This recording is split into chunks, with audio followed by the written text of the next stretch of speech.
Hi friends, welcome to our channel. వెండితెరపై తనదైన నటనతో అదరగొడుతూనే అప్పుడప్పుడు ఓటీటీ వేదికగా రాణిస్తోంది కీర్తి సురేష్. మరోవైపు వైవిధ్యమైన కథలు, పాత్రలు ఎంచుకుంటూ అలరిస్తున్నాడు సుహాస్. మరి వీరిద్దరి కాంబినేషన్లో ఉప్పు కప్పు రంబు నేరుగా ఓటీటీలోకి వచ్చింది. మరి ఈ సినిమా ఎలా ఉంది, ఎలాంటి వినోదాలను పంచింది అనేది ఈ వీడియోలో చూద్దాం. తండ్రి చనిపోవడంతో చిట్టి జైపురం ఊరికి పెద్దగా బాధ్యతలు స్వీకరిస్తుంది అపూర్వ. అయితే ఆ ఆనందం ఎన్నో రోజులు నిలవదు. ఆ ఊరికి ఒక విచిత్ర పరిస్థితి ఎదురవుతుంది. శ్మశాన భూమి కొరత వచ్చి పడుతుంది. కేవలం నలుగురికి మాత్రమే శ్మశానంలో సమాధి చేసుకునేందుకు చోటు ఉంటుంది. మరి కాటకాపరి చిన్న కలిసి అపూర్వ ఈ సమస్యకు ఎలాంటి పరిష్కారం వెతికింది, ఈ క్రమంలో ఆమెకి ఎదురైన పరిస్థితులు ఏమిటి, శ్మశానంలో ఖాళీ స్థలం కోసం మొదలైన గొడవ ఊళ్ళో ఎలాంటి చిచ్చు పెట్టింది, చివరకు అపూర్వ తీసుకున్న నిర్ణయంతో సమస్య ఎలా పరిష్కారమైంది అనేది ఈ చిత్ర కథాంశం. ఇలాంటి పాయింట్తో కూడా సినిమా తీయొచ్చా అని ఆశ్చర్యపరిచేలా చేస్తున్నారు. అలాంటి ఒక ఆసక్తికరమైన కథాంశమే ఉప్పు కప్పు రంబు.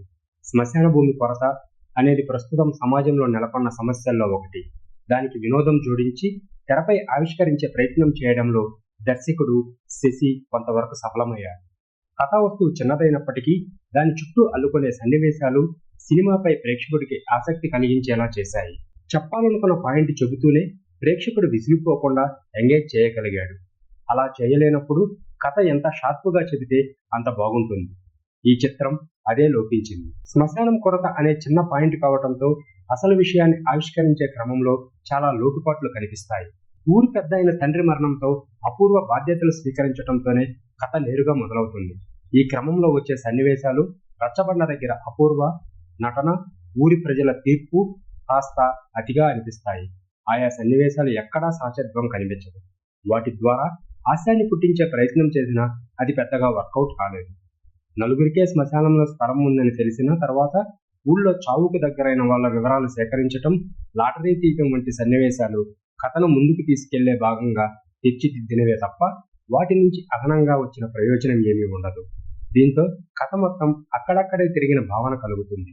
శ్మశానం కోసం స్థలం సేకరించాలని ప్రయత్నించినా దారులన్నీ మూసుకుపోవడంతో తర్వాత ఏం జరుగుతున్నది అనే ఆసక్తి ప్రేక్షకుడిలో కలుగుతుంది. ద్వితీయార్థంపై ఆసక్తి పెంచారు దర్శకుడు. ఇక్కడ నుంచే కథాకథనాలు సరైన ట్రాక్ లో పడతాయి. తల్లి చివరి కోరిక నెరవేర్చడం కోసం చేసే చిన్న పనిలో కథ కీలక మలుపు తిరుగుతుంది. అది కాస్త ఊర్లో వివాదానికి దారి తీస్తుంది. ఆ నేపథ్యంలో వచ్చే సన్నివేశాలు కాస్త ఆసక్తి కలిగిస్తాయి. చివరి అరగంట సినిమాకు ఆయువు పట్టు. శ్మశానం కోసం అపూర్వ చిన్న కలిసి తీసుకునే నిర్ణయం, అందుకు ఊళ్ళో వాళ్ళు ఏం చేశారన్నదే అపూర్వక కీర్తి సురేష్ అలవోగ్గా చేసుకుంటూ వెళ్ళిపోయింది.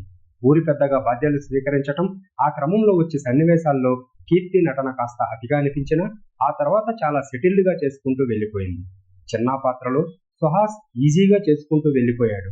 ఊరి పెద్దలుగా బాబు మోహన్, శత్రు వినోదాన్ని పెంచారు. మిగిలిన వాళ్ళు తమ పరిధి మేరకు నటించారు. సాంకేతికంగా సినిమా బాగుంది. దర్శకుడు శశి ఎంచుకున్న పాయింట్ కొత్తది, సందేశాత్మకమైనది.